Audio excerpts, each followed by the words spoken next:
Santo. Amém. Vinde, Espírito Santo, enche os nossos corações e acendeis o fogo do vosso amor. Enviai o vosso Espírito, e tudo será criado, e renovareis a face da terra. Oremos.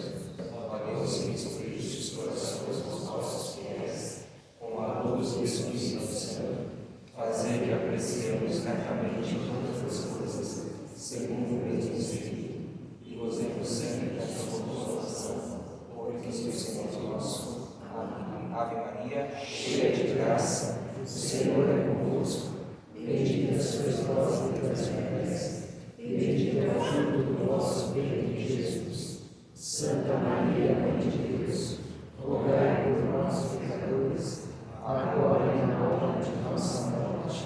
Amém. Glória ao Pai, ao Filho e ao Espírito Santo, como era no princípio, agora e sempre. Amém. Permanecemos unidos em nome do Pai, do Filho e do Espírito Santo. Amém.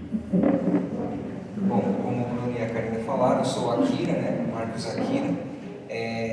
Eu e minha esposa Glaucia, nós somos casal vice-coordenador diocesano da Pastoral Familiar. Então nós temos um trabalho muito forte com as famílias, né? E nós somos da paróquia Santa Catarina, então nós somos vizinhos aqui, tá?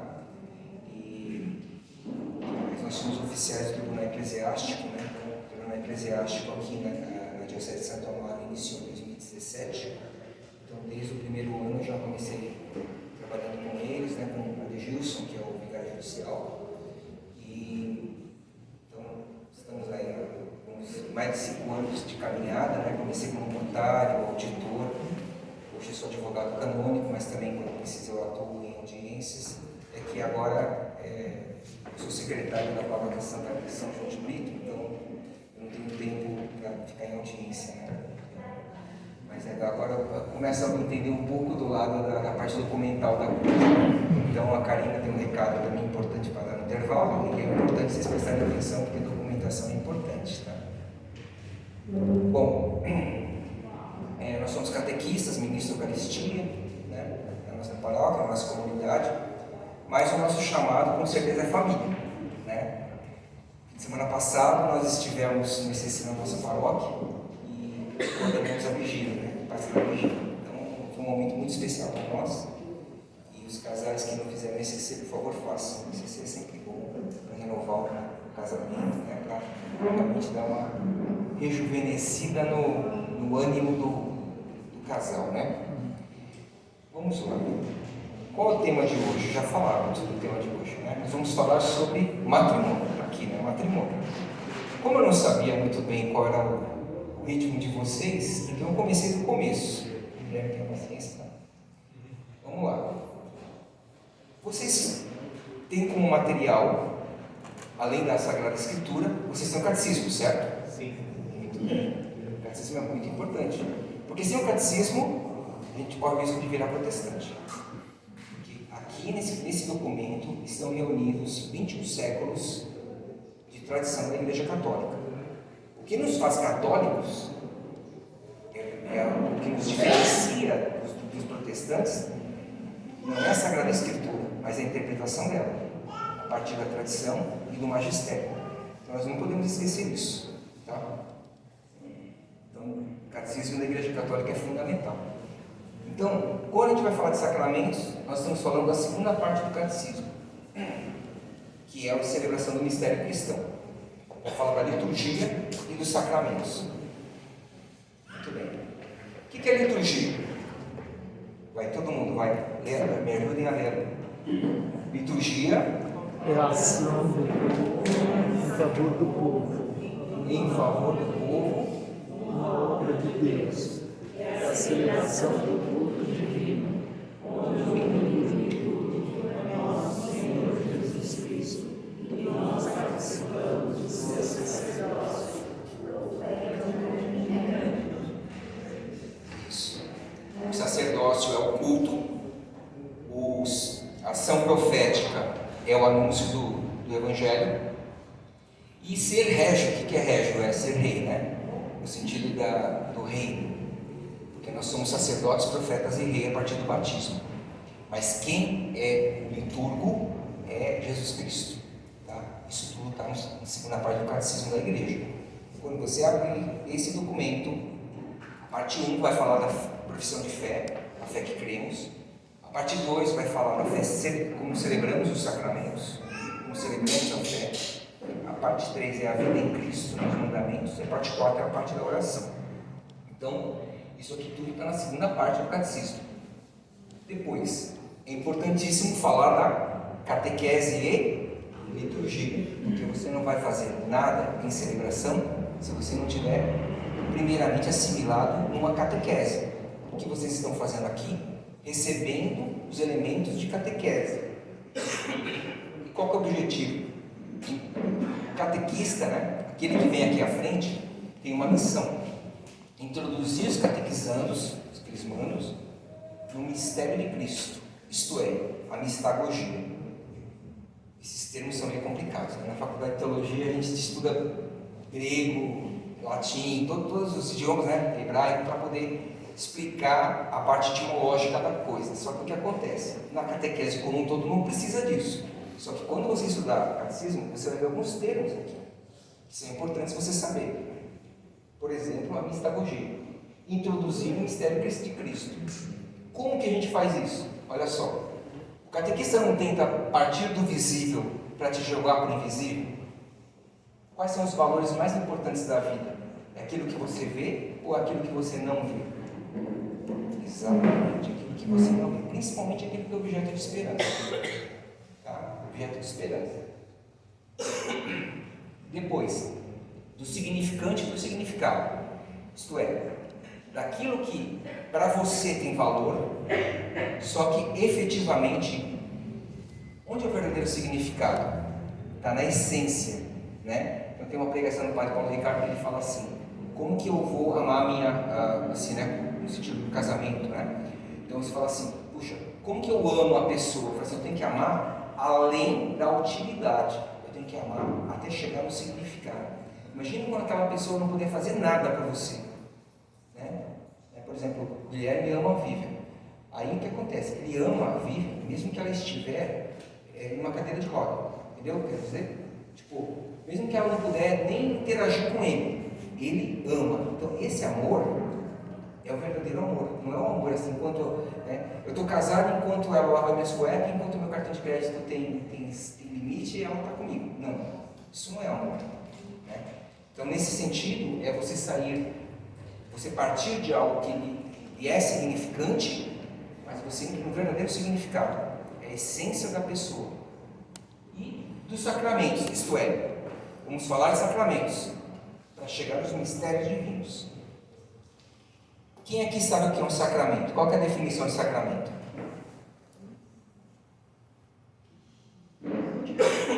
Vocês já tiveram encontro de sacramento aqui, não tiveram? Todos? Estamos no meio deles, né?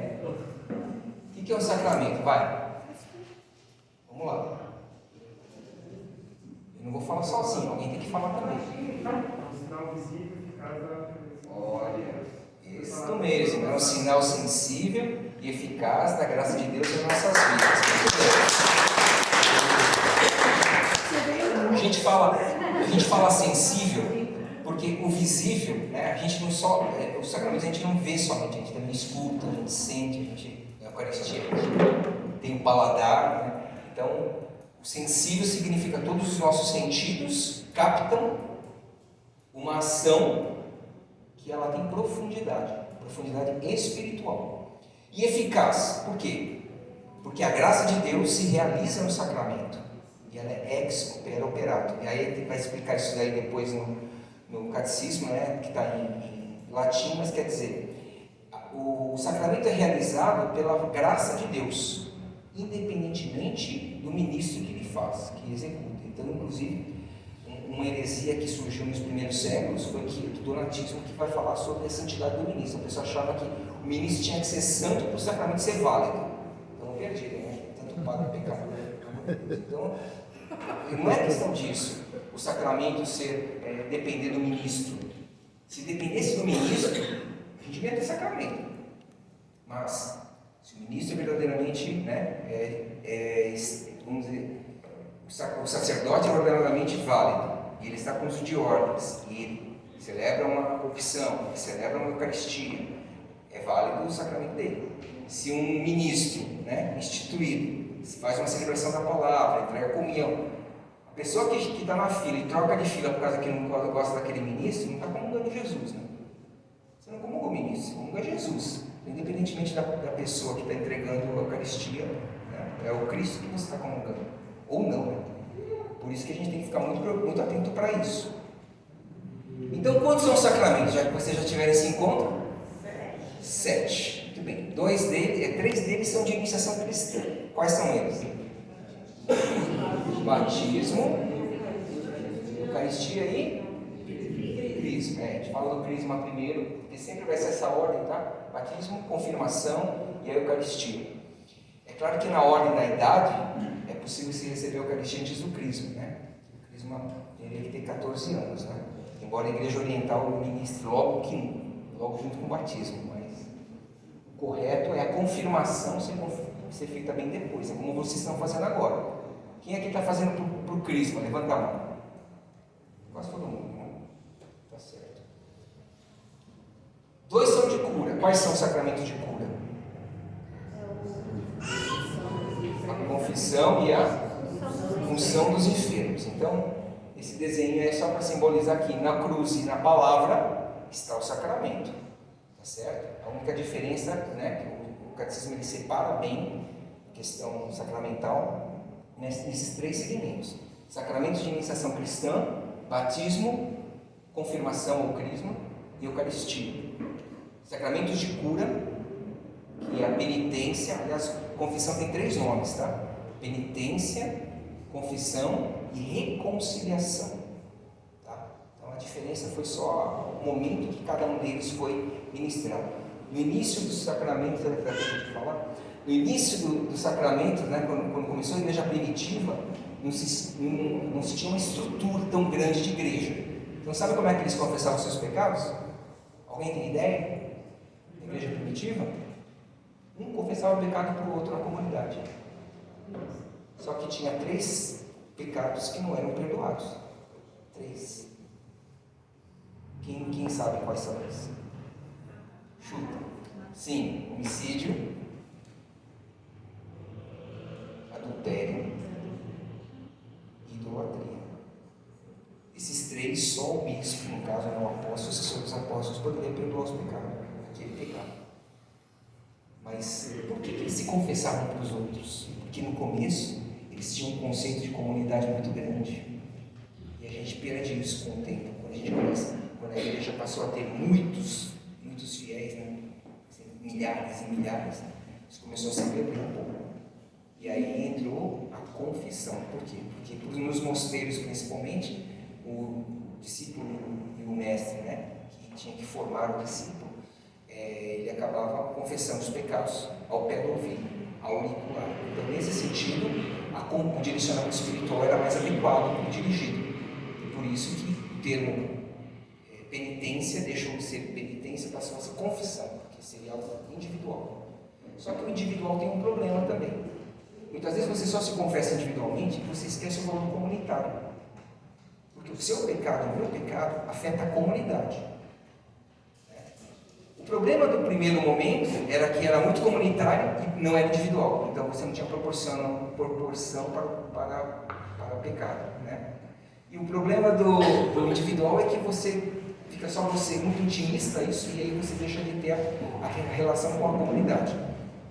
Por isso que depois do Concílio Vaticano II nós tivemos esse conceito de que sacramento da reconciliação. Você vai ver muito isso, inclusive no catecismo, sacramento da reconciliação. Por quê? Porque a reconciliação visa a confissão individual, né? Inclusive a preparação pode ser comunitária. Não sei se você já participaram de preparação comunitária da confissão e com absorção individual.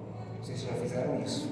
Os mutirões de confissão sempre são feitos dessa maneira, pelo menos era feito assim.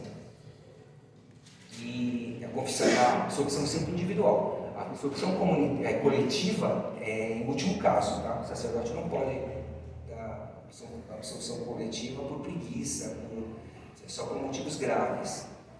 E a questão comunitária é esse sentido, né? Que cada um tem que saber que o seu pecado não é somente seu, ele interfere na comunidade. Veja quanto que a gente sofre com o pecado da igreja como um todo, né? Então, por isso que nós temos que sempre buscar santidade, porque senão... E tem dois serviços da comunhão, dois sacramentos de serviço da comunhão. Quais são eles? O matrimônio e a ordem. São os dois últimos aí. E por que eles são chamados de serviço de comunhão? Dois sacramentos que estão a serviço da comunhão. Quem chuta? Que é comunhão com Deus? Comunhão da igreja. Comunhão da igreja. Unidade da igreja. Crescimento da igreja. Porque um complementa o outro. O sacerdócio, né? Os sacramentos ordenados, né? O sacramento da ordem serve à igreja e o matrimônio gera vocações, né? Um complementa o outro. Portanto, os dois têm algo em comum. Eles têm uma missão. Tanto o sacramento da ordem quanto o sacramento do matrimônio, eles são uma missão destes que abraçam esse sacramento. Agora uma pergunta básica. Amor é um sentimento, sim ou não? Sim. Sim. Vamos lá. Guilherme já matou. Não. Por que não, Guilherme? Amor é um ato, uma decisão. Muito bem. Expressão da vontade. Sentimento, gente, sentimento é temporário, é passageiro, muda, tem graduação. Você pode estar com mais frio, com menos frio, com mais fome, com menos fome, e pode acabar. Na hora que você comer, passou a fome, na hora que você se vestir, passou o frio, entendeu? Sentimento. Agora, o amor é muito mais que isso, é uma decisão. E é aí que vem a frase. Alguém sabe o que é uma martiria? Martiria é uma doação de si. Martírio, né? Que é que se entrega. Então, quem mais se entregou entre nós que não foi Jesus Cristo? Ele se entregou voluntariamente, ele se doou no nosso lugar. O pecado que nós não poderíamos pagar, né? Na catequese infantil a gente fala rapidamente assim. Imagina que você tem uma dívida impagável, uma doença incurável, e você tem uma culpa que não tem quem possa te perdoar. E Deus, Jesus Cristo, na cruz, ele faz as três coisas ao mesmo tempo. Ele paga, ele quita a dívida que é impagável sua, ele cura a doença que é incurável sua, e perdoa a culpa que você nunca poderia ser perdoado. Jesus faz tudo isso na cruz, e faz para a humanidade toda, todos os que foram e todos os que virão, desde que creiam nele. Então, o sacramento do matrimônio leva em si o significado do grande encontro que acontece entre Cristo e a igreja. Então, agora vamos ligar as duas coisas. Jesus morreu por nós, sim ou não? Sim. Então, existe um sacrifício aqui. Tá? No encontro da Eucaristia, tem que falar dessas 4 dimensões: o sacrifício, o memorial, a comunhão e a partilha, né? O alimento, né? O banquete e a partilha da comunhão. Mas vamos lá. Não dá para falar do encontro da Eucaristia aqui também, então vamos ficar focado no sacramento do matrimônio. O que a gente entende como Jesus, antes dele se ofertar na cruz? Ele faz a última ceia, certo? Todo mundo aqui participa da quinta-feira, sexta-feira santa e do sábado santo? Todo mundo aqui participou? Que beleza, isso é uma sala exemplar, hein? O que foi a quinta-feira santa? Nós falamos de 3 cenários nesse tríduo pascal. Se chama tríduo pascal: quinta-feira santa, a sexta da paixão e o sábado santo. Primeiro cenário, cenáculo, o local da ceia, certo? O refeitório é a Santa Ceia. Então, o primeiro cenário é a Santa Ceia. Sexta-feira Santa, qual que é o cenário da Sexta-feira Santa? É o Calvário, a paixão de Cristo, onde Jesus vai morrer. Então, ele morre, é o Calvário, por isso que é um dia de luto, certo? E o Sábado Santo, qual que é o cenário do Sábado Santo? Não é a missa mais importante do ano? É a isso onde verdadeiramente nós nos alegramos, por quê? Porque o sepulcro está vazio. Então é um túmulo vazio. Então esses 3 momentos são importantíssimos para nós. Mas aonde se constitui o sacramento da Eucaristia e do sacerdócio? Na Quinta-feira Santa. É na ceia, na Santa Ceia, que Jesus diz: isto é meu corpo, isto é meu sangue, fazer isto em memória de mim. Né? Para aqueles 12 que estão reunidos, né? Os apóstolos estão reunidos. E aí você tem do lado, né? Você tem aqui o Cristo na cruz.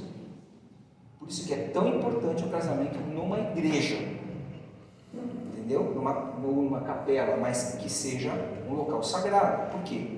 Porque o casal está se casando, está se doando um para o outro, só que existe algo a mais. Porque isso podia ser feito num cartório. Eles podiam se prometer lá, né, no cartório. O que tem de diferente nessa união? Ou na praia. Na praia, pulando de paraquedas, tem gente que faz de qualquer jeito. O que tem diferente aqui? É uma aliança divina. Divina. Então é algo a mais. Só que existe uma diferença. Quer dizer, uma diferença não. Existe uma complementariedade.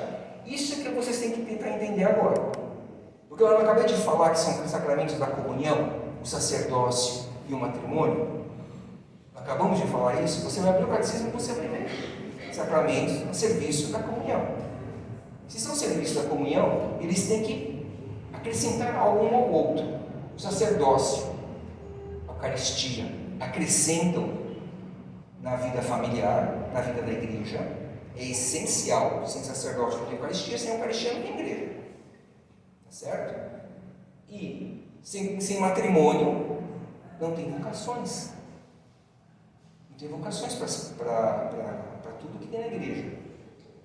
Então, sendo o sacramento do matrimônio, então, sendo uma união indissolúvel entre 2 pessoas, o matrimônio cristão porta em si o significado da mesma união de Cristo e a igreja. Isto é, se Jesus se uniu à igreja de tal modo que se entregou na cruz por ela, Efésios 5, imagina que o casal é chamado a essa união, um com o outro. Só que um vem do Cristo no outro. O matrimônio, portanto, todo mundo? É uma doação total ao mundo e a Deus. Somos chamados a construir uma família cristã com pensamentos retos e morais. Essa é a nossa vocação. Construir uma família cristã com pensamentos retos e morais. Portanto, celibato e matrimônio são vocações complementares. Complementares. O que é o celibato? É uma pessoa que se consagra no seu estado, né, solteiro, né? Ele promete que não vai contrair núpcias, porque ele está se doando para a missão. E o matrimônio? É um celibato a 2, vamos falar assim. Porque um está se doando totalmente para o outro. Entendeu? É uma exclusividade. E agora as minhas condições, né? Infelizmente, né, muitos são os casais que vão para o altar com desejos carnais e pensamento divorcista. Já ouviram falar disso, né? Se não der certo, a gente separa. Isto é, já está separado. Nem começou, já é natimorto, né? Natimorto, já nem começou e já acabou. Porque a proposta já não é de doação. Aquele negócio lá, vamos casar, mas assim, ó. A gente chama um casamento, relacionamento livre. Nunca viram isso? Essa história? De domingo a sexta a gente é casado. No sábado ninguém presta conta pro outro. Isso é casamento? Isso não é nada, né? Isso é família. Então agora vamos entrar no direito canônico, tá? Código de Direito Canônico 1055. Todo mundo vai, parágrafo 1º. Pacto Matrimonial, pelo qual o homem e a mulher constituem o consórcio de toda a vida, por sua índole natural, ordenado ao bem dos cônjuges e a geração e educação da prole, entre batizados, foi por Cristo elevado a dignidade do sacramento. Portanto, entre batizados, não pode haver união que não seja o sacramento. Entre batizados. Aí no parágrafo 2º vai dizer que não pode haver contrato matrimonial válido. basicamente é o mesmo sentido. E no 1056 vai falar as propriedades. Vamos lá. As propriedades são a unidade entre a sobriedade e uma manutenção, recebe firmeza especial em virtude do sacramento. é uma figura bem simples na catequese infantil. A gente fala assim: se você pegar duas peças diferentes e colar, você tem um casamento. Agora, se você quer um matrimônio, você pega café com leite e mistura. Dá para separar? Não dá, né? Então é isso que é matrimônio. Matrimônio não são duas peças individuais que se juntam. São dois seres que vão formar uma só carne. É diferente.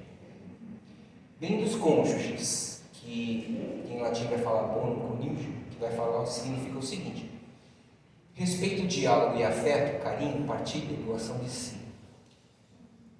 Isso tudo tem cada um dono de si. Esse é o detalhe que muito da nulidade vem, que a pessoa não tem plena consciência do seu próprio ser. Doar-se para o outro, isto é, você ser pleno de si, tendo consciência que na união matrimonial você vai se doar para o outro. Então é um sacrifício. Você vai se sacrificar para o outro.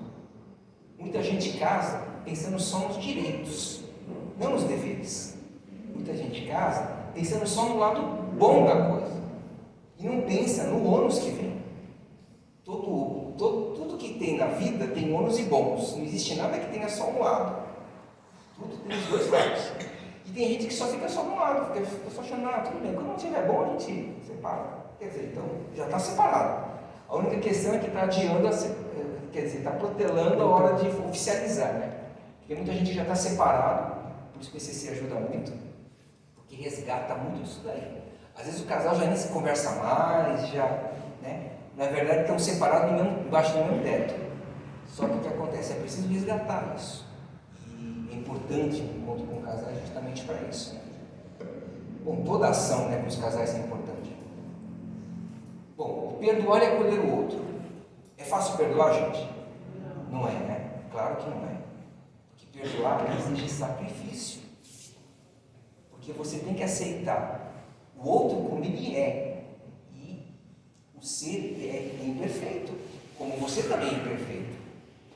E tem mais um detalhe: quando você casa com o outro, você vai casar com o outro e o pacote que vem junto. Porque você também tem um pacote. Tem ou não tem? Aí você fala, não, ele é perfeito. É o pacote que chega, é o pacote que vem com ele, a história que vem com ele, os traumas que vem com ele. Bom, em uma total e verdadeira comunhão de vida. Isso é o bem dos cônjuges, isto é, os dois têm um aspecto de doação mútua e de crescimento na união. Esse é o primeiro fundamento. E o segundo, né, então, crescimento mútuo, né? O ato conjugal, né, que é o altar do casal, que nós vamos falar um pouco mais disso, pressupõe um crescimento mútuo. Os dois devem crescer na complementariedade. Por quê? Porque um depende do outro, precisa do outro para se complementar. Tá certo? O homem não sente da mesma maneira que a mulher também precisa do complemento do homem, enfim. Sozinhos, eles não conseguem fazer, principalmente formar uma família. É necessário ter as duas visões diferentes, forma de agir, e até os conflitos. Como que a gente cresce como casal quando tem conflitos? Que casal que não tem divergência? Não é verdade? Agora, a diferença, a divergência, não pode ser algo que vai gerar um problema. Por exemplo, brigar na frente dos filhos. Tem que evitar ao máximo brigar na frente dos filhos. Por quê? Porque as crianças percebem. Bom, percebe, sempre vai perceber, né? E mãe está brava. O pai não gostou. É fácil. Está estampado na cara. Agora, a tua reação vai demonstrar o quê? O respeito à mãe. E se você não chegar para o teu filho e falar assim, responde para sua mãe. E eu, como marido, brigo com a minha esposa na frente dos meus filhos. Como é que eu posso falar para o meu filho não responder ou obedecer a mãe? Entendeu? O exemplo tem que começar desde do momento em que você Se você vai educar, você tem que mudar a sua forma de agir. Não é só chegar para a criança e achar que é nem escola, né? Ficar só dando conteúdo, né? Pode isso, não pode aquilo, faça isso, não faça aquilo. Educação não é assim. Educação, se você não der exemplo, não adianta. Se você não der exemplo, a criança, a adolescente não vai perceber. As propriedades, então, são unidade e insolubilidade. Então, o bem do cônjuge está voltado para fidelidade e exclusividade mútua. Tá certo? E o segundo aspecto é a geração e educação da prole. Portanto, cada ato conjugal, para o bem dos cônjuges, isto é, para a união deles, e abertos para a vida, todo ato tem que estar aberto à vida, de modo humano, natural, isto é, nada daquilo que a pornografia e os filmes eróticos ficam botando na cabeça das pessoas. E castidade conjugal. Por quê? Porque quando você está com o casal, não é porque você está casado, né, que a pessoa tem a vida meramente sexual ativa. Existe muita continência. O casal sabe quando eles vão ter a relação ou não. E aí que entra o detalhe do quê? Da paternidade responsável, que eu vou falar mais para frente, que é importante você entender, porque o mundo quer pregar o quê? A gente faz o que quiser. Peraí, é assim que vivemos a santidade dentro do matrimônio? Porque desde o namoro santo, se você tem um namoro santo, você procura se resguardar para o matrimônio, dentro do casamento, você tem uma missão. E o ato conjugal ele tem que estar aberto à vida. E aí tem gente que desassocia as duas coisas, né? Quer ter união e não quer ter filho. Ou quer ter filho, mas não quer ter união. Já viram isso? Tem muito disso daí. Então, a gente não pode desassociar, por quê? Porque são as duas propriedades do matrimônio. Ao acolher a vida, percebe que o filho não vem de fora do relacionamento, mas é gerado de dentro do amor. E o casal que cultiva esse amor, né? Assumem juntos, né, o dever moral de educar de acordo com a fé da igreja. Essa é a promessa que é feita no altar. Até aqui está tranquilo, né? Amor conjugal. Então, assim, dos temas que são falados no curso de noivos, isso é um tema obrigatório. Então, a questão da descoberta, manifestação do amor. E tem uma frase, um soneto da fidelidade, Vinícius de Moraes, vocês conhecem? De tudo, meu amor, seja tempo, todo tal momento, isso me seja, que mesmo me faça o maior encanto, dele se encante mais no pensamento. Eu era obrigado a decorar isso daí na minha escola. Bom, e no final da frase vai falar: que não seja imortal, posto que é chama, mas que seja infinito, seja eterno, enquanto dure. Olha que furo. Isso não é cristão. Seja infinito enquanto dure, então tipo, enquanto tá bom, tá beleza, tá infinito, tá valendo tudo. Agora não, chega, já encheu, não quero mais. Você tá doente, não quero saber. Sua mãe cuida de você. Imagina, ela tá desempregada, agora seu cartão de crédito bloqueou, tá, vou arrumar outro cara. Ah, meu, enquanto dure agora, seja eterno enquanto dure. Durou até, acabou o amor. Até a morte separar. Pois é, mas o enquanto eterno é assim intenso, né? Vida louca, né? Agora, enquanto dure, tipo, agora não quero mais, chega. Conheci outro amor, aquele amor acabou. Não, gente, é muito, leva ao engano mesmo. Essa frase leva ao engano. E a paixão é boa, mas sem amor não tem finalidade. Quer dizer, você estar apaixonado, e esse é o grande desafio, né? No SCC a gente tenta resgatar isso, né? Resgatar o olhar, né? Resgatar o carinho. Mas o que é o apaixonar-se?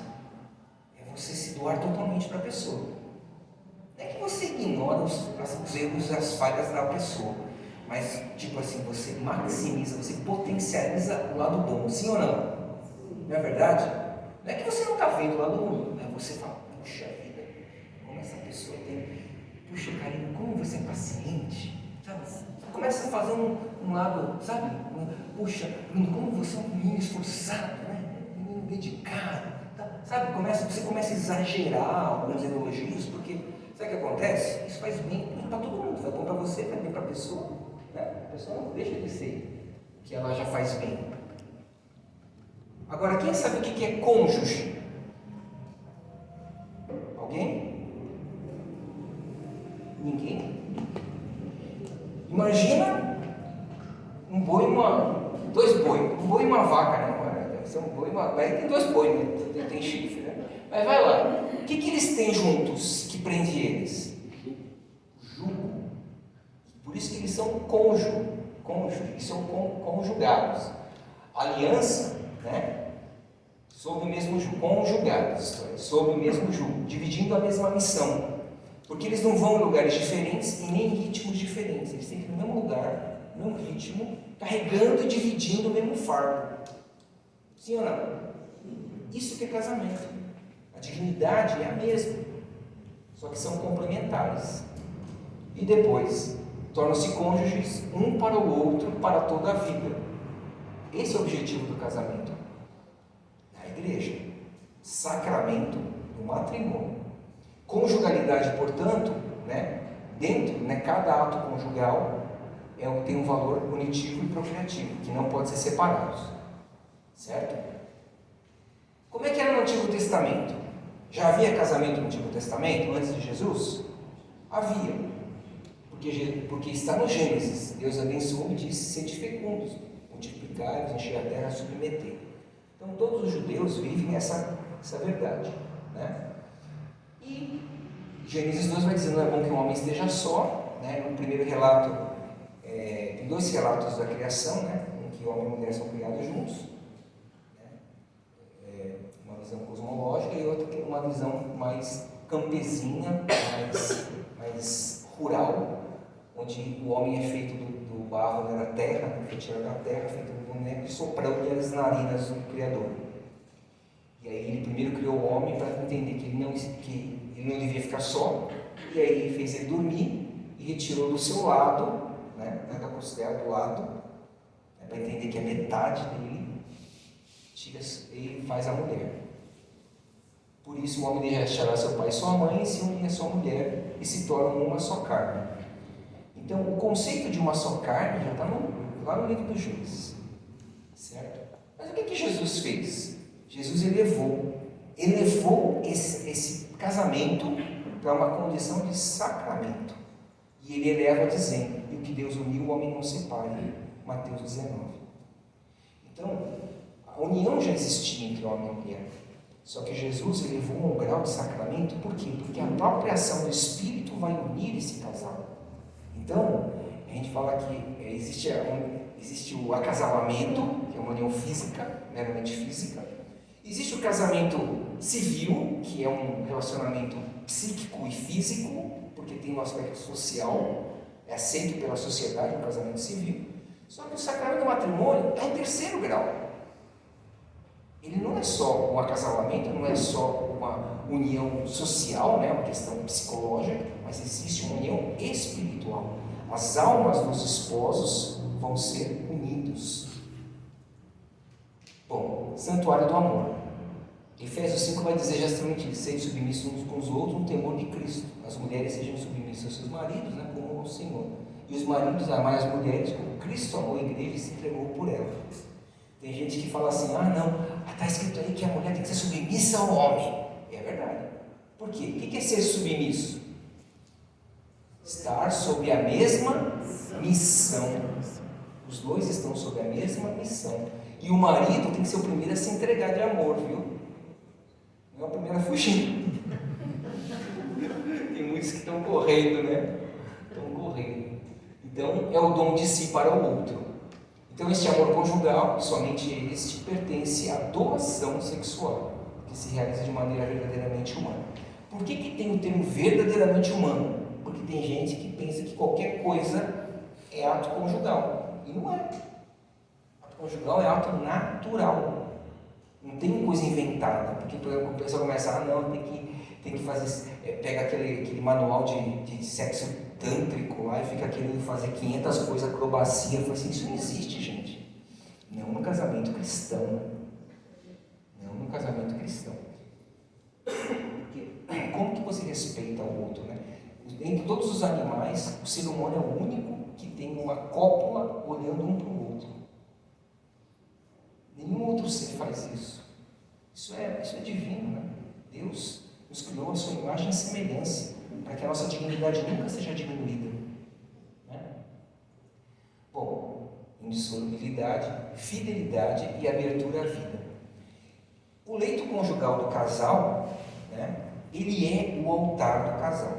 Portanto, se o casal vive a santidade, são castos um para o outro e se unem no leito conjugal, sem esconder nada, sabe? Sem guardar, sem segredinhos, sabe? Porque às vezes tem uns negócios que nos casais começam a ficar com determinadas coisas que não fala, meu lado, teu lado, meu dinheiro, seu dinheiro, sabe essas coisas? O que acontece? O leito do casal se torna maculado.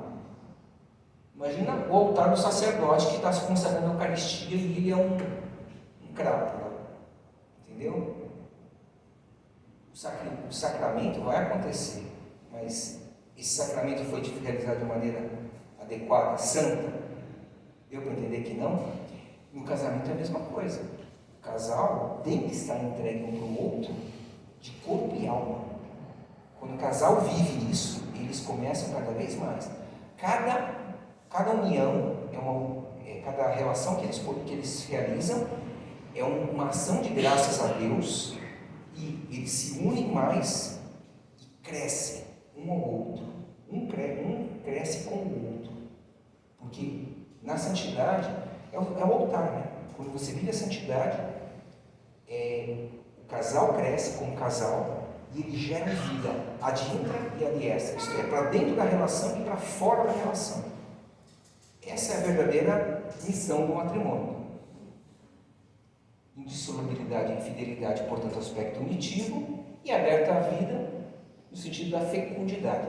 Por que o casal tem que ser fecundo? Deus disse, né, lá no Gênesis, sede fecundos, multiplicai e enchei a terra. Sede fecundos é nesse sentido. O casal, né, não queria entrar muito no conceito de bioética, mas só para vocês entenderem. A pessoa já casa, já fica pensando em métodos contraceptivos. É uma mentalidade contraceptiva. O mundo quer colocar dentro da cabeça das pessoas de que elas podem escolher quando elas querem ter filho. Não só escolher, inclusive escolher sexo, bom, enfim. Aí você começa a instrumentalizar o outro. Por quê? Porque se o outro é só um objeto de prazer para você, o que você está fazendo do seu companheiro, da sua companheira? Uma coisificação. Você está instrumentalizando o outro. Agora, o altar, portanto, nesse caso, não está sendo buscado como algo santo, algo que dignifica, mas algo que rebaixa, algo que reduz o ser humano e a dignidade do outro para uma coisa. Então, a gente brinca no curso de noivos na paróquia, a gente fala assim: mulheres, vocês usam anticoncepcional? Quem usa anticoncepcional, vocês são meros depósitos de sêmen, porque vocês não estão abertas à vida. E no documento Manivite, 1968, Papa, que agora já é santo, né, São Paulo VI, já dizia: os anticoncepcionais, todos os métodos artificiais, elas têm dois grandes perigos. O primeiro deles, né, é o perigo da mulher ter a sua dignidade reduzida e, infelizmente, se tornar uma, desculpa falar, gente, mas é uma prostituta dentro de casa. Isso é o primeiro fator. O homem passa a desrespeitar a mulher. Por quê?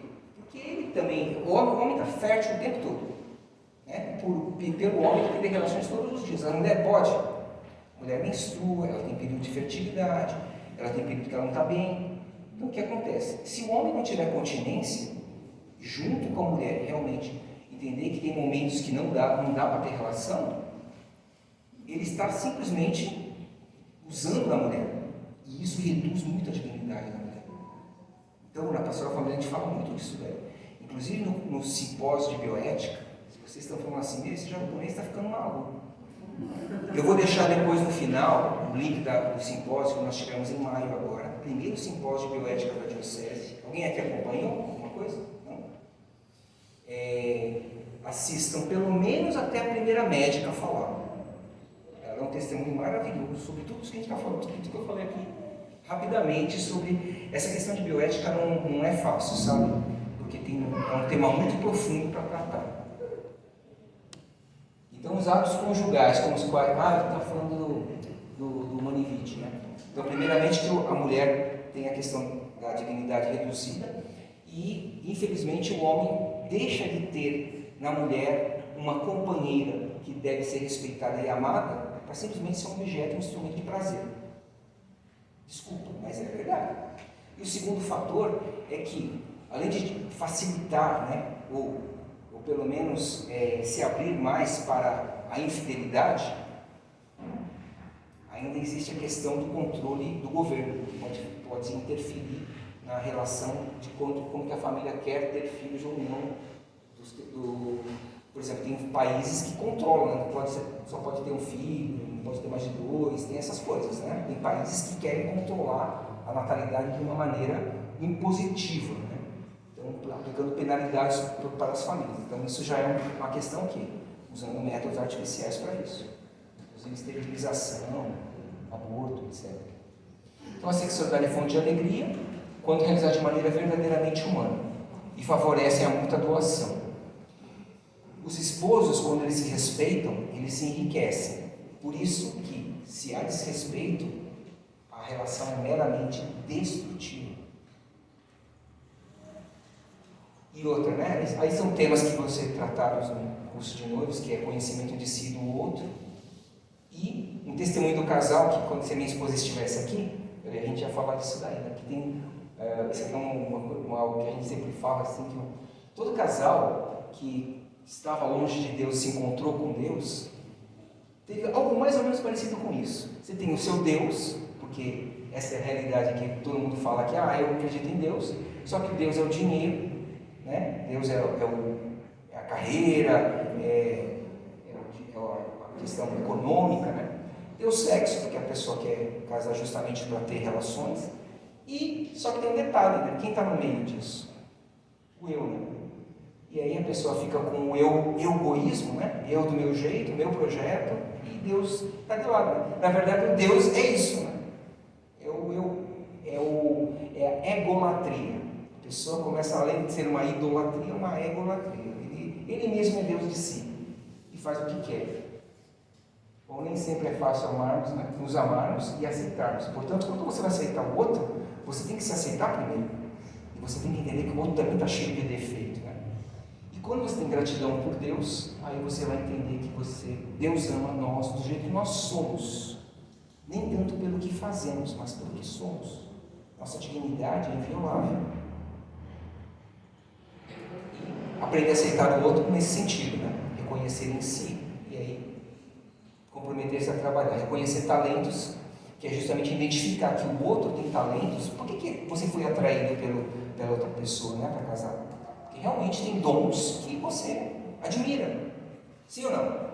É assim que a gente se aproxima das pessoas. E a amizade também é assim. A amizade também tem muito disso. Só que no sacramento do matrimônio é muito mais do que uma amizade, né? E aí o casal vai falar justamente uma característica e uma estação limite. Basicamente, são esses pontos que nós temos que trabalhar, né? Exagerar, lembra que eu falei? Exagerar uma característica positiva. Esses são passos que a gente tem que exercitar, tá bem? Deixa eu pular aqui, porque aí o diálogo do casal, né? Que é a questão da comunicação é importante, né? E existe uma diferença entre escutar e ouvir. Você já ouviu falar disso daí no trabalho? Falar, uma coisa é você ouvir, outra coisa é você escutar. Ouvir é involuntário, e escutar é algo que exige esforço. Você tem que parar e se concentrar no que o outro está falando. E às vezes a pessoa não consegue se expressar direito, ainda tem isso. Ela fala uma coisa querendo dizer outra, né? Nós homens temos muita prática com isso, né? A mulher às vezes fala uma coisa querendo dizer outra. E aí de nós a gente não entender, né? Não é verdade? E quando a gente fala direto, elas acham que a gente está querendo dizer. Exatamente, mas não importa. Sabe qual é o detalhe? É que a gente é meio ler. A mulherada sabe disso. O homem é meio ler. Então, já que nós somos meio ler, né? A gente fala assim, escuta, não entendi, fala de novo. Porque senão não dá certo. Agora, vamos fazer um pequeno intervalo, tá? Louvado seja nosso Senhor Jesus Cristo. Boa noite para quem chegou depois. Eu pedi para fazer um intervalo agora no meio, porque depois vocês vão embora rapidinho e não dá tempo de eu passar os recadinhos. A partir agora desse mês de julho, nós vamos começar a ficar no pé de vocês para entregar os documentos. É importante, algumas pessoas vão ser batizadas na semana que vem, pessoas que vão ter um casamento comunitário em novembro, então tem que entregar a documentação. Por favor, quem for participar do batismo, precisa escolher o padrinho, precisa trazer os documentos, precisa... Oi? Esse microfone está igual eu, precisando pegar meu telefone. Precisa trazer os documentos. Quem for batizado, receber a primeira Eucaristia e o Crisma. O padrinho do batismo pode ser uma pessoa só, pode ser homem ou mulher, só não pode ser pai e mãe. Tem que ser batizado e tem que trazer o certificado de batismo com o seu RG, o RG deles e o seu comprovante de residência. Quem for receber a primeira Eucaristia não vai ter padrinho, tem que trazer o comprovante de batismo e o seu RG. Quem for receber o Crisma, o padrinho tem que ser crismado, tem que trazer o comprovante de Crisma e o seu RG e o RG do padrinho. Eu não conheço ninguém que é crismado. Tudo bem, você conhece. Nós todos aqui da pastoral somos crismados e todos estão habilitados para ser padrinhos de vocês, do crisma ou do batismo. Mas eu queria que fosse o meu irmão, mas o meu irmão não tem o certificado, não foi batizado, então desculpa, não vai poder ser, tem que ser. Então assim, procurem a secretaria, por favor, falem com a Marielle, eu vou compartilhar o telefone da paróquia. É o WhatsApp, é importante, porque se vocês não tiverem os documentos, se não entregar, não vai conseguir receber o sacramento. E é triste, né, vocês ficaram aqui, vieram, participaram, tiveram todo esse momento e não vão receber o sacramento depois. E um outro recado, passadas as festas, né, a gente está começando a se recuperar da festa da padroeira, o pessoal aí ficou em pé, subiu, desceu, fritou. Agora nós vamos nos preparar para o retiro. O nosso retiro, guardem aí de novo, eu falei no começo do ano, vou repetir, 19 de agosto, é um sábado, nós esperamos todos vocês, sem exceção, às 7h15 da manhã. Vocês vão ter um café da manhã com a gente, vão ter várias atividades durante o dia e vai encerrar com a missa às 4h30 da tarde. Eu tenho que vir? Gente, tem que vir. É importante, é um divisor de águas, é uma experiência. Assim funciona melhor, Reto, isso, reto. É uma experiência maravilhosa. Foi para mim, quando eu estava aí, foi para todos eles, que são os seus monitores, o pessoal da organização, da secretaria, da intercessão, o ano passado. Então, é muito importante. Nós vamos acompanhando as temperaturas, porque o ano passado fez um frio tremendo, o pessoal que estava aqui trouxe manta, trouxe cobertorzinho, trouxe gorro, porque vocês passam aqui o dia inteiro, tá? Então, eu vou pôr recado, como é que vai ser, o que vai acontecer. Então, assim, se preparem, por favor. É das 7h15 da manhã, estamos já iniciando preparação com muito carinho de todo esse dia para vocês. Tá? Peraí que tem uma questão aqui.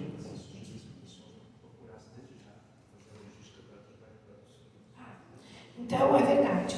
Quem tem filho, quem tem alguém que precisa de cuidado, de atenção, já comecem as se programar, pede ajuda. Quem trabalha de sábado se programa, pede folga, pede licença. Eu tenho certeza que vai ser compensador e que, se vocês tiverem dúvida, conversa com todos eles aí, como foi participar do retiro o ano passado. Então, vocês vão tomar café com a gente, vão almoçar com a gente e vão lanchar com a gente. E termina com a missa às 4h30 e tem muita coisa que vai acontecer durante este dia incrível, 19 de agosto. É um sábado depois do Dia dos Pais. Tudo bem? Então, o recado é dado. Vamos continuar. Ameaçou pra gente. Fala a verdade, né? Café com leite.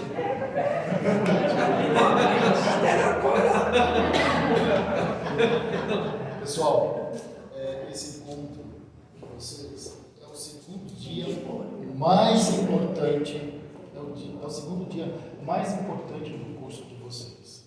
Se deem esse presente, se permitam, tá? Não assuma nenhum outro compromisso. Vocês necessitam, precisam estar presentes nesse dia. Vocês vão se surpreender com as coisas incríveis que vão acontecer para vocês.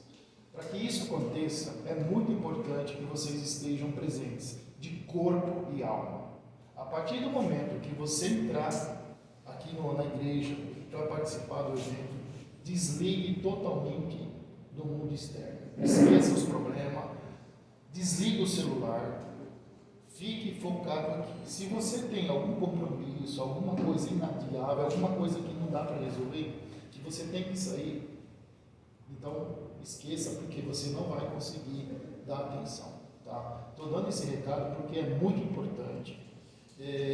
Pena que nós não podemos falar para vocês o que acontece, tá? Mas eu garanto para vocês irão se surpreender com tantas coisas maravilhosas que vai acontecer para vocês, tá bom? Esse é o recado. Obrigado. Eu costumo falar que para uma festa ser boa, o principal é a preparação. E o retiro a preparação, é o cume da preparação espiritual. É que vocês estejam devidamente com a alma aberta para serem receptivos com a graça, o mistério. Importantíssimo. Bom, vamos falar de celebração litúrgica agora. Então nós temos aí a questão da Mateus 7, Jesus diz, né? Todo aquele que ouve essas palavras e põe em prática é comparado a um homem prudente que edificou a sua casa sobre a rocha.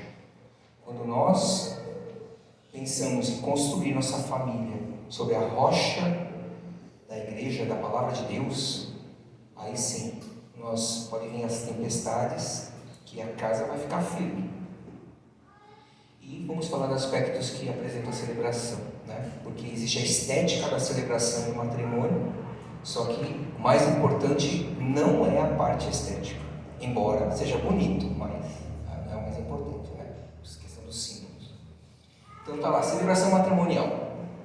Então nós temos o consentimento, os efeitos, as exigências e a formação da igreja doméstica, santuário de vida e de amor. Então tá as alianças, né? Tá lá a Bíblia. Aí tá um casal aqui, minha filhada. Mas assim, casamentos mistos de similaridade de culto. Existem situações em que uma das partes é católica e a outra é cristã de outra denominação. Tá? Pode haver esse casamento na igreja permitido com licença do bispo, tá? Casamento misto. Agora, pode acontecer de um católico se casar com uma pessoa não batizada.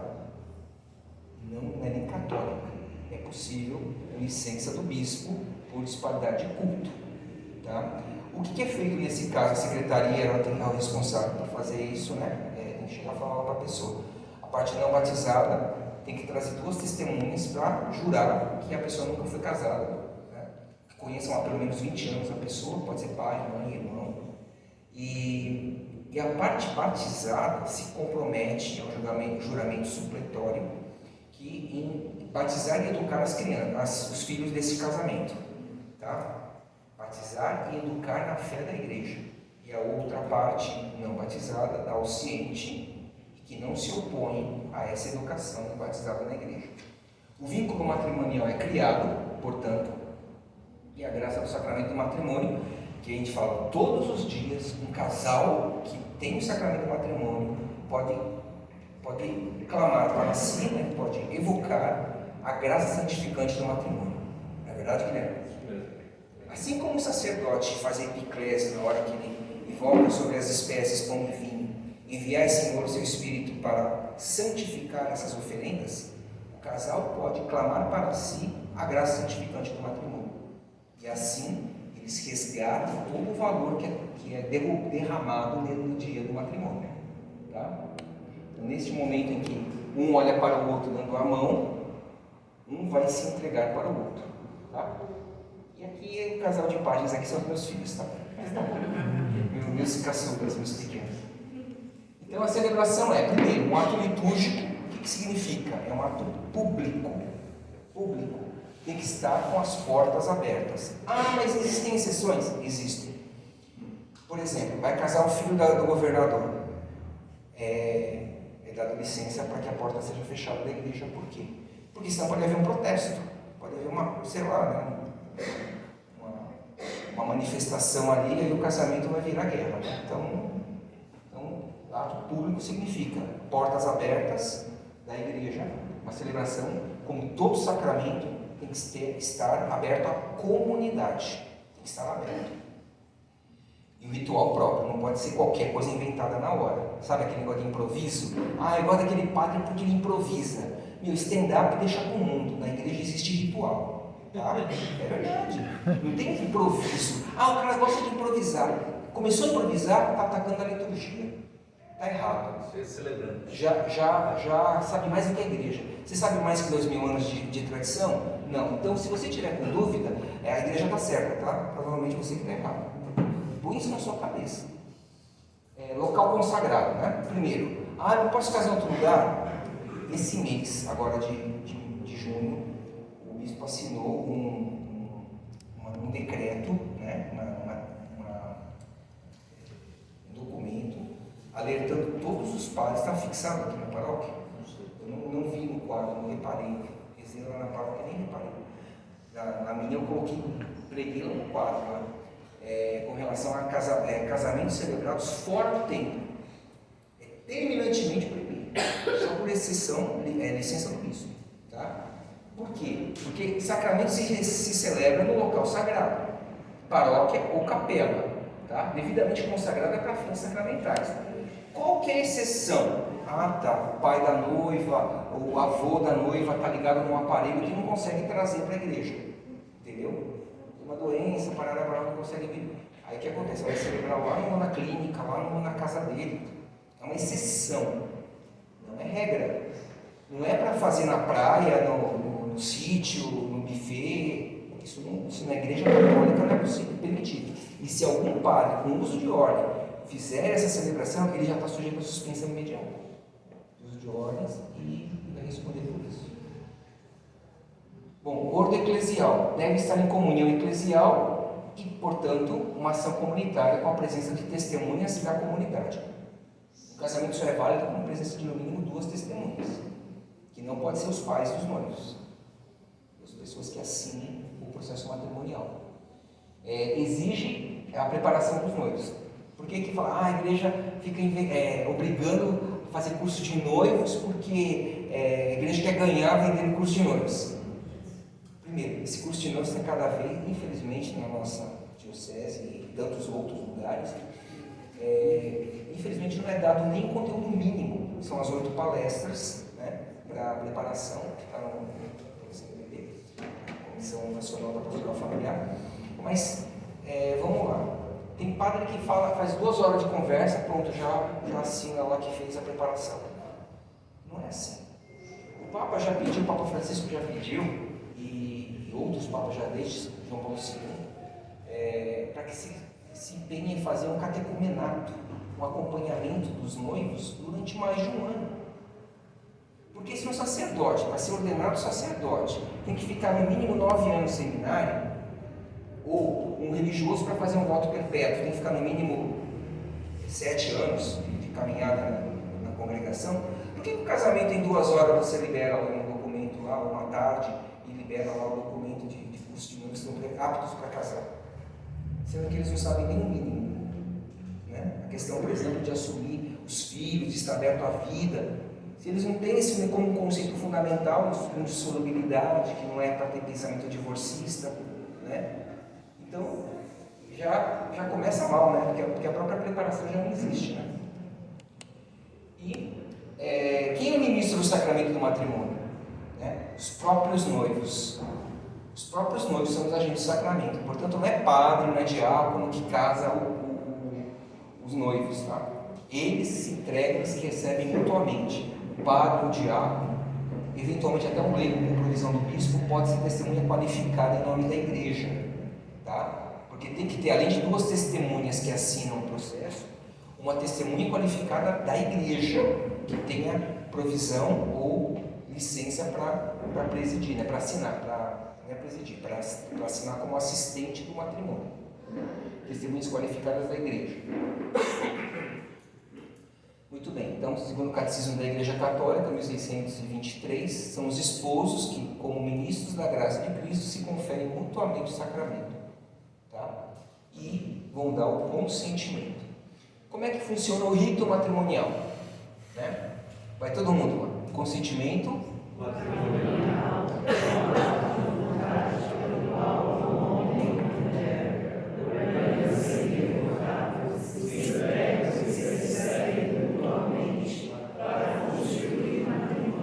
Se existe um momento em que o matrimônio é realizado, um momento, igual na consagração que é elevado a hóstia ou o cálice, é neste momento em que o casal dá a mão um para o outro, olhando um para o outro e fala: eu, fulano, te recebo, ciclana, como minha esposa, te prometo, entendeu?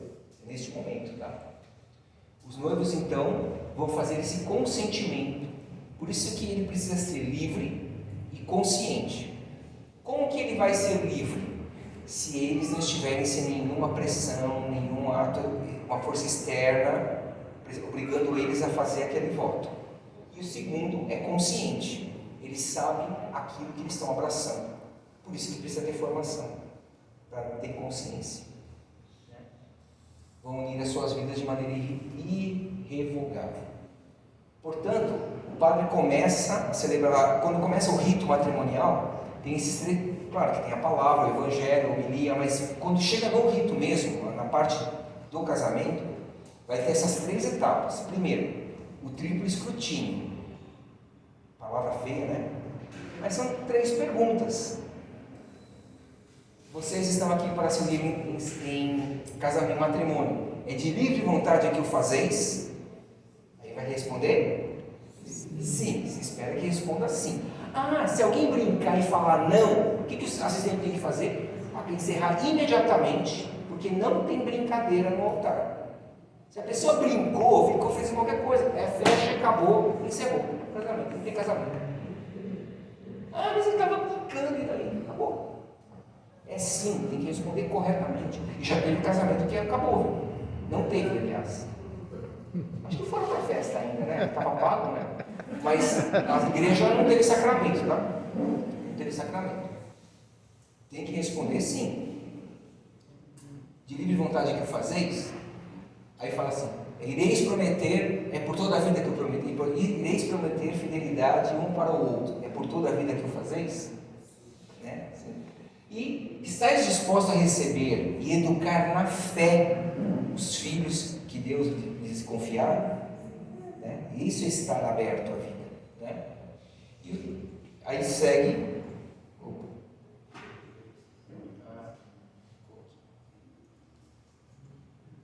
Aí o consentimento, que é o centro, né? Eu te recebo, minha esposa, prometo ser fiel, exclusividade e fidelidade.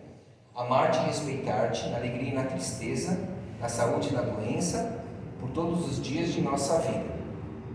É isso que se fala um para o outro, tá? Mas se a pessoa estiver muito nervosa, às vezes a noiva está lá tremendo, não consegue nem falar, mas isso acontece. Aí o que acontece? Existe no ritual a parte que o padre fala e ele só fala assim, sim. Mas não é o correto. O correto é falar toda essa frase ali. Tá? Mesmo que seja picadinho. Eu te recebo. E fala picadinho, vai ter que falar. Tá? Ah, e por que não tem riqueza e pobreza? Vocês perceberam que não tem riqueza e pobreza? Não tem. Porque faz parte da alegria e tristeza. Né? Consequentemente, você não mudou isso. Tá? Próximo. Sinal do sacramento. Aí recebe a aliança, né? Aí tem a aliança, o padre vai mensuar, o diácono vai mensuar. E aí um vai colocar a aliança no dedo do outro. Tá? Recebe essa aliança, sinal do meu amor, da minha fidelidade, em nome do Pai, do Filho e do Espírito Santo. Tá certo? Essas são as 3 partes do rito matrimonial. Tá? Beleza? Alguma dúvida? Tranquilo, né? Isso não é difícil. Aí a questão da decisão do compromisso, né? Você vai mudar o estado de vida de solteiro para casado, né? E aí você vai tirar da mão direita para pôr para a mão esquerda, certo? Portanto, de solteiros noivos para casados e conjugados. A gente costuma falar que a aliança é o clergyman do casal. O que é o clergyman? Um padre não deveria usar o clergyman sempre, né? Porque quando ele não está de clergyman, ele só que isso padre. Sabe o que é o clergyman? É aquela camisa que tem uma linguetinha aqui, né? Por quê? Por que tem aquela linguetinha? Vocês sabem o que é aquela linguetinha? É uma coleira. Vocês não sabem o que é uma coleira? Eles pertencem ao clero. Portanto, eles estão presos ao clero. É uma coleira. É literalmente o símbolo de uma coleira. Então, o clergyman significa o homem do clero. Na verdade, se resumiu à vestimenta. Mas clergyman significa o homem do clero. Né? Então, assim como um padre, sem o clergyman, dá a impressão que não é padre. Se você não conhecer, você não vai falar que ele é padre. Certo? Um casal que não usa aliança, não é casado. Não é que não é casado. Dá a impressão que não é casado. Entendeu? Sim ou não? Sim. Então, tem o sinal, é para usar. É para honrar. Não é só para ficar beijando a aliança só no dia do casamento. Tem que beijar todo dia. Né? Porque é um voto. O material é ouro, certo? Porque é o material que não se corrompe e tal, nem perde seu valor. E a posição do dedo anelar. Aí tem aquela brincadeira lá, vocês sabem essa brincadeira aí? De fazer dedo, por que o dedo anelar não solta? Então é mais ou menos isso. Não dá para fazer agora, mas existe isso daí, né? Porque é o dedo ligado ao coração. Paternidade responsável. O filho, portanto, não é uma dívida, mas uma dádiva. O que é dádiva? É um presente de Deus. Tá? Maurício Letícia, número 81. O matrimônio, com as suas características, quais são elas? Exclusivo.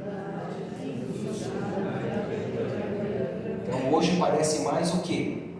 Uma proposta antiquada, porque hoje se propõe uma desconstrução jurídica da família. Tá? Por quê? Porque basicamente as pessoas hoje vivem um paradigma da autonomia da vontade. O que é autonomia da vontade, gente? Eu quero as coisas do meu jeito.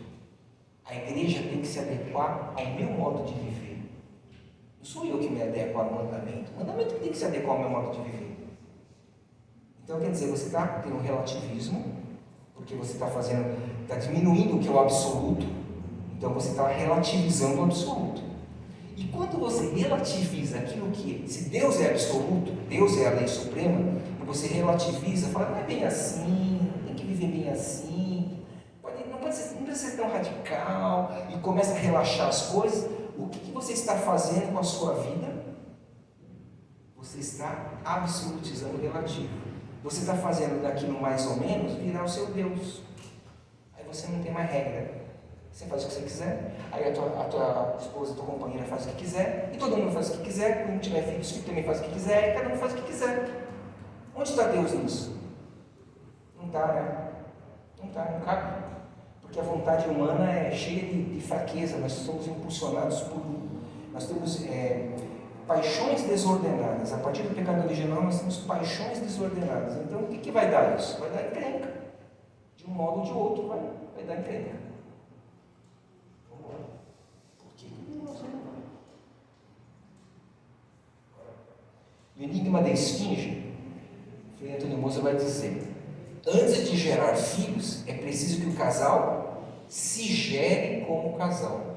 Isto é, no ato unitivo e procriativo, né, eles são um casal fecundo. E se o casal é fecundo, eles geram vida para si, para o casal e para fora. Então eles veem, cada casal vê nos filhos um dom de Deus, uma manifestação do seu amor, e vê nos filhos profetas do mundo, de um mundo novo. Aqui tem uma foto de vários casais aqui da minha paróquia, né, da nossa pastoral de noivos, e aqui está a minha família, né, eu com a Glaucia e meus 3 filhos, né, nossos 3 filhos. Casal colorido ali. Bom, vamos lá. Peraí. Aqui. Por que o matrimônio e a Eucaristia tem tudo a ver? Agora vamos lembrar lá daquele slide, lá no começo, que estava a Santa Ceia e o casamento com Cristo. Lá. Vocês lembram dessa imagem? Ordem, né? Sacramento da ordem, o celibato, portanto, sacerdotal, e o lado do matrimônio. Por quê? A Eucaristia, que é fruto do sacramento da ordem e da Eucaristia, é o sacramento da redenção, o sacramento do esposo e da esposa. E toda a vida cristã tem a marca esponsal, esse amor esponsal entre Cristo e a Igreja. Se no batismo nós somos feitos membros desse povo de Deus, é no mistério nupcial que as núpcias se estendem para as bodas, que é a Eucaristia. O que são as bodas? É a manifestação do amor. E o que é a Eucaristia, senão o próprio amor de Cristo doado para nós? Quando você comunga o Cristo, é o amor de Cristo que você está comungando, é o penhor da nossa salvação. Deus é uma antecipação do céu, né? Poeticamente falando, você pode dizer que qual que é a garantia que nós temos a vida eterna? É você receber em estado de graça a Eucaristia. Aí você realmente tem uma antecipação do céu, porque a graça de Deus, quando você comunga o Cristo, Jesus também te comunga. Por isso que você tem que ter estado de graça. Para as crianças, quando a gente prepara para a Eucaristia, a gente fala: tem dois copos. Tem um copo de água limpa e o outro com umas coisas meio flutuando no outro copo. Qual que você vai beber? De água limpa, né? Agora, por que Jesus tem que aceitar você cheio de pecado? Né? A pessoa que vai comungar sem discernir que tem que estar de graça, né? Se fez jejum, né? Acabou de comer uma feijoada, vai comungar? Não pode, né? Nem se preparou para isso. A Eucaristia corrobora de forma inexaurível, nome difícil, a unidade do amor indissolúvel. Então, vários documentos da Igreja vão falar disso, que matrimônio e Eucaristia têm uma relação íntima. Por isso que é essencial para um casal que está em estado de graça para receber o matrimônio, comungar no dia do matrimônio. A Eucaristia foi em todo sentido. E quando normalmente o matrimônio é celebrado fora da missa, só quem pode comungar são os noivos. Tá? Todo matrimônio é considerado válido, né? Até que se apresente o contrário. E então tem alguns pontos que vão para a nulidade matrimonial. Né? Não queria entrar muito em detalhe aqui com vocês sobre isso, mas basicamente são os 3 pontos, né? Erro de forma canônica, impedimentos dirimentes, que são alguns pontos que têm que ser observados para que haja o casamento, e vício de consentimento, que é justamente se um dos dois, ou os dois, não tinha liberdade ou não tinha consciência para dizer o sim no altar, o sacramento pode ser considerado nulo. Mas como existe o princípio de a presunção de legitimidade, então enquanto uma das partes não entrar com o processo, o sacramento é válido, ok? Tá bom? Mesmo que fale, mas o sacramento tem pontos de nulidade, mas se nenhum dos dois entrar, ele é válido, tá? Bom, e aí entre os 3 pontos separados, né? Impedimentos dirimentes, quando tem questão de idade, impotência coeunde não é impotência generante. Impotência generante é impotência de gerar um filho. Impotência coeunde é impotência de não conseguir copular. Entendeu? Quando um dos dois não consegue copular, aí é impedido. Tá? Não pode, se já se sabe que não pode, tem que ser falado antes. Porque tem muita questão de dolo, né? Às vezes a pessoa sabe que é estéril, por exemplo, e não fala para o outro. Teve uma vida pregressa que não quer falar para o outro, esconde, depois que está casado fala. Ah, eu fui drogado, a mulher já foi prostituta, sabe, uma série de questões anteriores, de vida anterior, que a pessoa não fala. Qual o problema? Se você ama a pessoa, e a pessoa realmente se entrega de verdade, ela não vai esconder uma história que foi abusada na infância, que tem um problema esse, aquele outro. Você está casando com a pessoa e com a história dela. Se você esconder alguma coisa, é nulo sacramento. No caso, por dolo, né? Porque se a pessoa escondeu intencionalmente para obter o consentimento da outra parte, é nulo, né? Porque você não conhecia esse outro lado da pessoa. Né? Agora, uma coisa é a pessoa não saber. Apareceu um filho do outro lá, com não sei quem lá, uma aventura que ele teve. Pode acontecer. O Ronaldo Fenômeno aconteceu isso, né? Descobriu o filho dele lá na Coreia, lá. Descobriu que a filha era dele. Tá bom, então tá, aconteceu. Ele não sabia. Se ele soubesse, que ele escondesse, aí tá errado. Bom, aí tem uma diferença entre anular e declarar nulo, né? Esterilidade física não é um mal absoluto, né? Não é o fato de ser estéril que a pessoa não pode casar na igreja. Não é isso.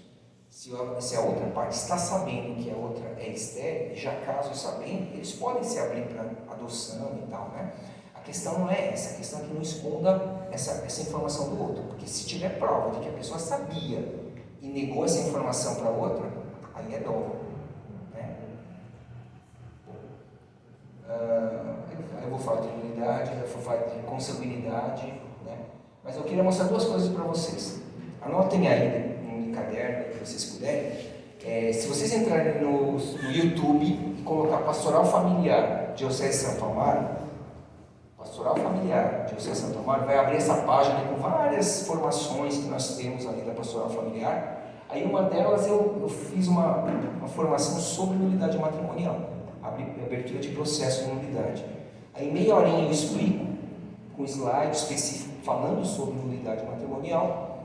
E assim vocês, depois tem perguntas lá e tal, mas como foi a primeira gravação online, eu não tinha muita prática, mas vocês, pelo menos a informação está certa lá, tá? Essa é a primeira questão, no YouTube, Pastoral Familiar da Diocese de Santo Amaro. Agora, se você for só Diocese de Santo Amaro, eu queria que vocês entrassem aqui, ó, Diocese de Santo Amaro, Congresso de Bioética, tá? No YouTube também. Aí vai estar lá, o primeiro simpósio, foi agora em maio, tá?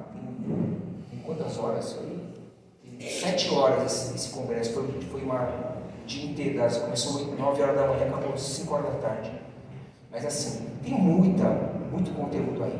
Mas pelo menos assistam a fala do Dom Marcelo, nosso bispo auxiliar, o Padre Douglas, que é o novo assessor eclesiástico da Pastoral Familiar, da equipe da Pastoral Familiar Diocesana, que eles falam cada um 20 minutinhos, 15, 20 minutos.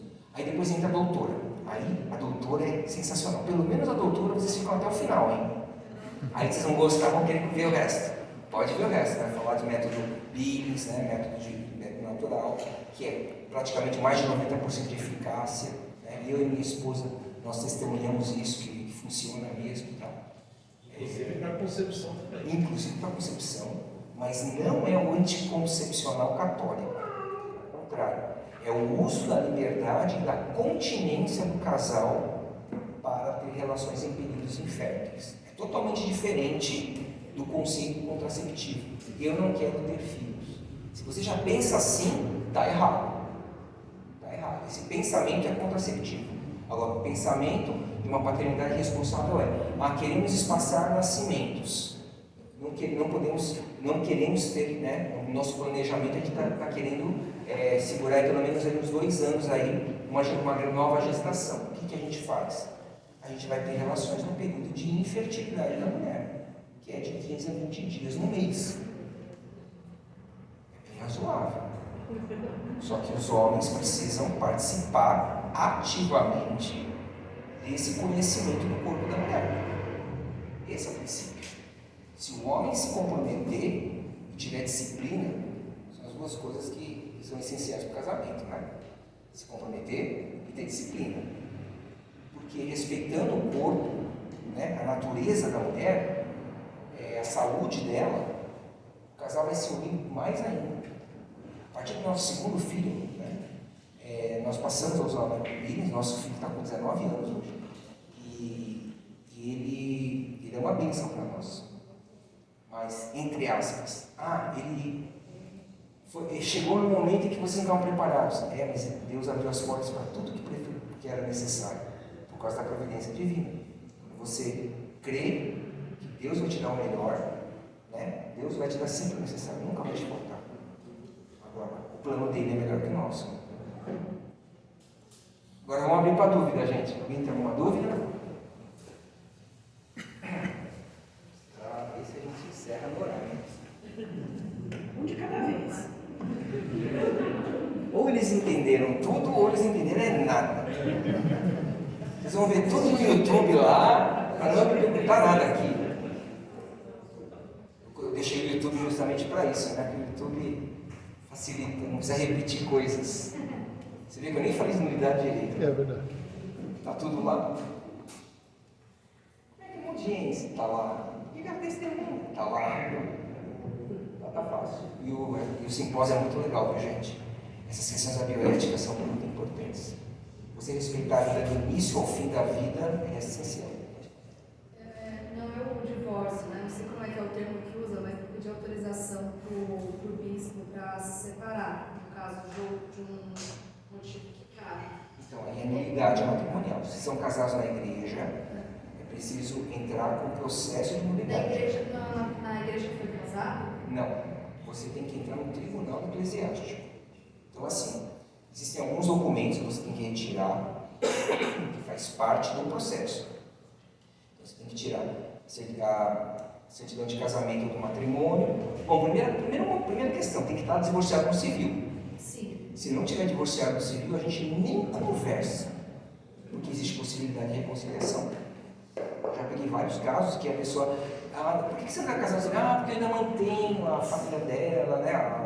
A necessidade dela, tal, isso aqui. E você, já está casado? Não. E ela? Também não. Então, vocês ainda são casados. Por que vocês querem entrar no tribunal? Deu para entender? Então, agora, você já está divorciado no civil, já constituiu outra família, aí pode entrar com o processo.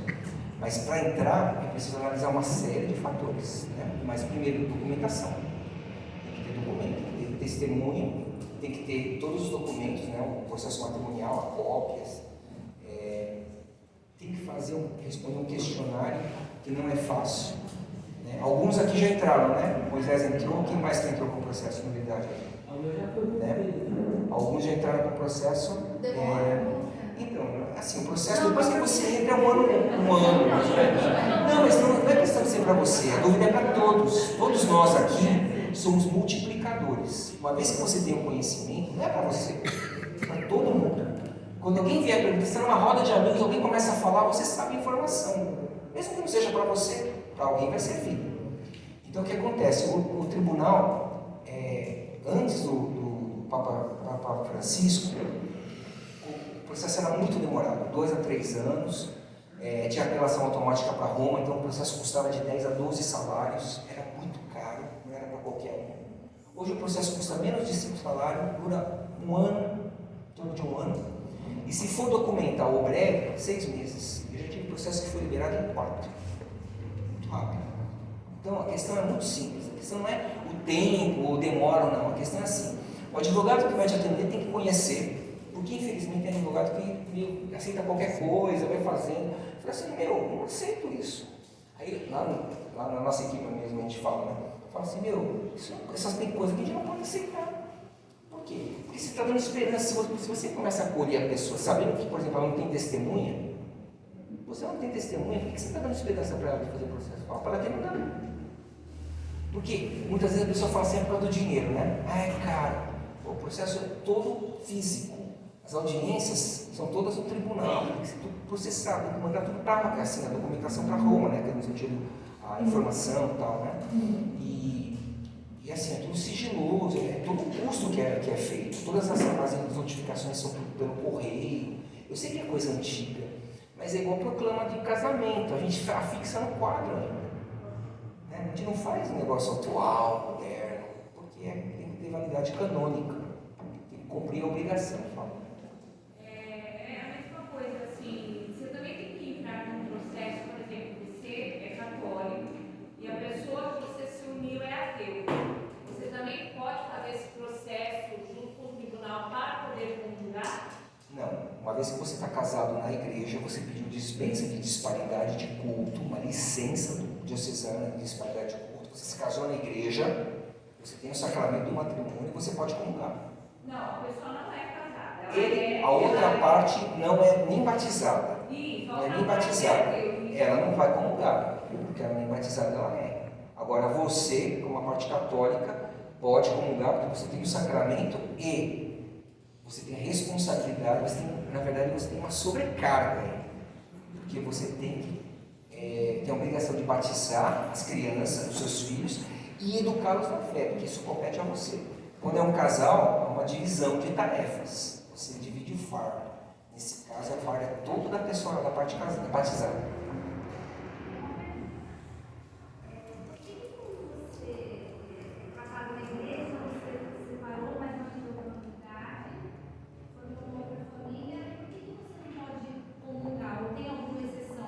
Você não pode comungar porque você continua casado. Quem fez o voto foram os noivos.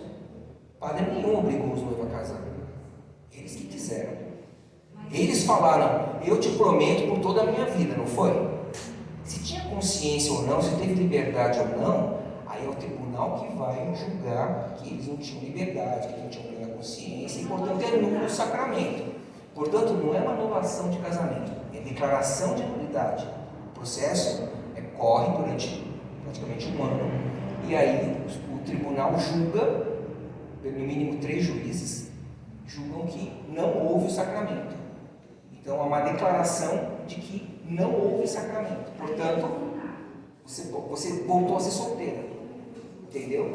Agora, se você já vive com uma outra pessoa, o que acontece? Você está numa nova união. Nessa nova união, você depende da nulidade para poder marcar o casamento. Já adianto, gente. Quem está com processo de nulidade não marque casamento. Porque, primeiro, não tem garantia que vai sair a sentença afirmativa. E, segundo, mesmo que saia a sentença afirmativa, pode ter um védito, isto é, uma condição para se cumprir. E, às vezes, essa condição é demorada para cumprir. Entendeu? Vamos supor que o védito seja fazer catequese de crisma. Quanto tempo vocês já estão aqui? Teve, né? A sua teve, fazer catequese? Isso. Em muitos casos, quando era o caso de maturidade, porque na ocasião eu não tinha consciência e tal, tem que passar no psicólogo e tal, às vezes tem que pedir carta, tem uma série de coisas assim que não dá para ficar falando como é cada um.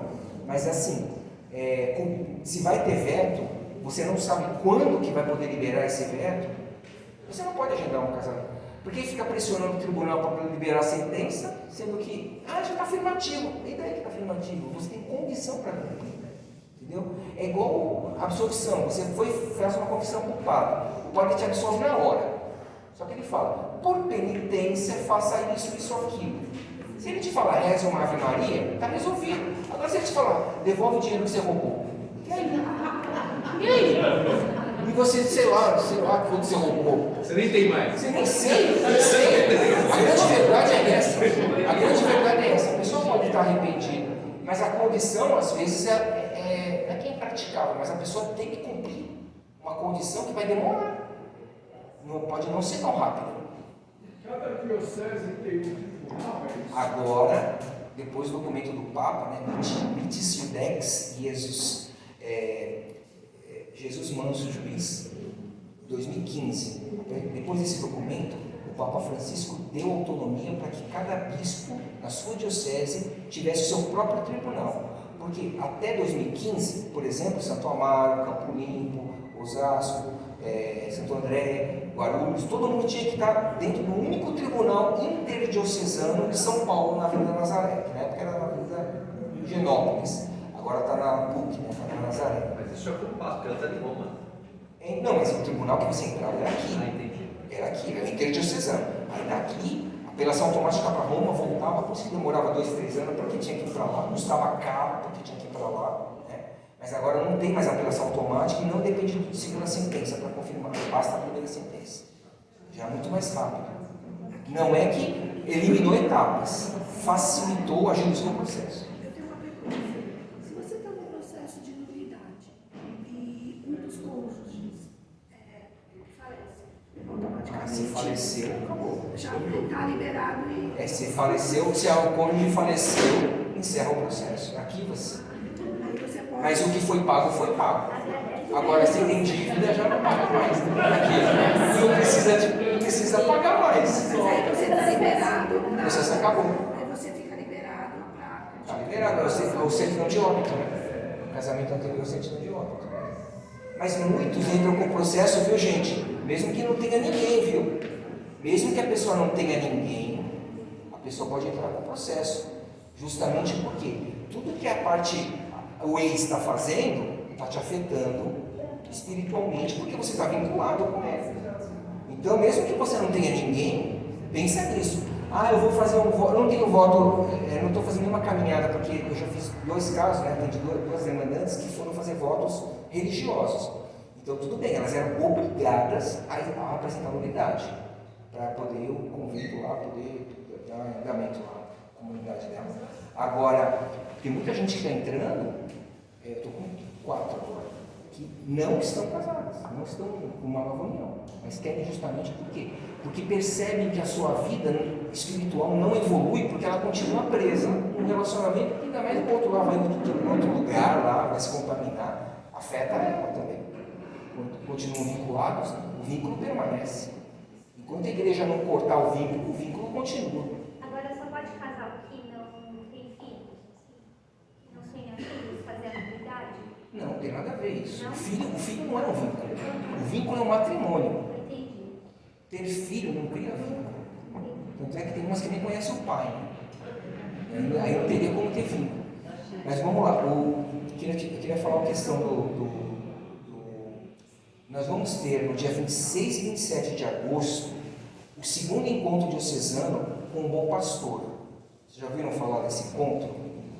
É um encontro para casais de nova união, independentemente da situação, se já regularizaram a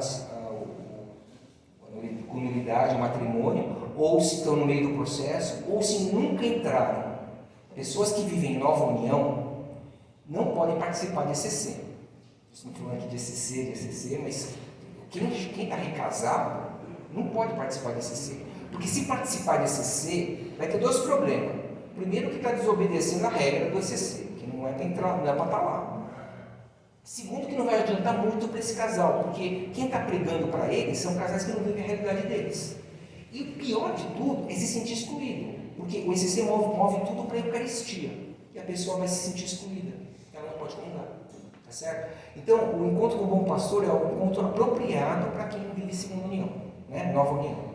Então, é um encontro próprio. Tanto é que o Padre Ailton, que me chamava para dar palestra aqui no tribunal, nos 2 retiros de casais de nova união, casais de segunda união aqui, nessa paróquia aqui, inclusive, ele já falou que agora ele mudou, ele falou para mim, Akira, não vou te chamar, nem vamos fazer aquele encontro, porque agora já tem um Bom Pastor. Beleza. Por quê? Porque ele vai mandar os casais para um Bom Pastor, entendeu? Então, se vocês souberem de casais que estão em nova união e que querem passar um final de semana fazendo um encontro aqui na Cúria, no auditório aqui na Cúria, tá? Dia 26 e 27 de agosto, eu posso passar o link para vocês, posso passar para vocês se põe no grupo, pode ser? Aí vocês replicam para o casal, que depois você vai fazer a inscrição para esse povo aí, tá? Mais alguma pergunta? Não? Tudo bem? Podemos encerrar? Então vamos...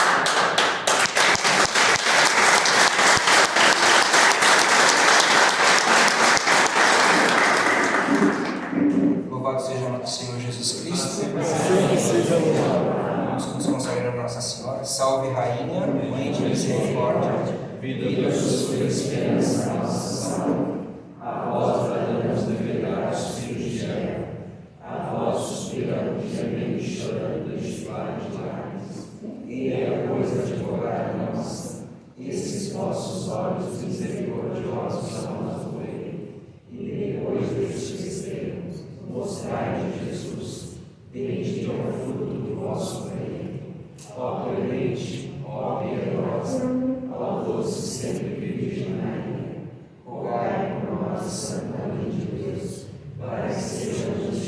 das promessas de Cristo. Amém. Permanecemos unidos no Pai, do Filho e do Espírito Santo. Amém. Vamos fazer o sorteio da Santinha. Vamos fazer o sorteio da Santinha e, por favor,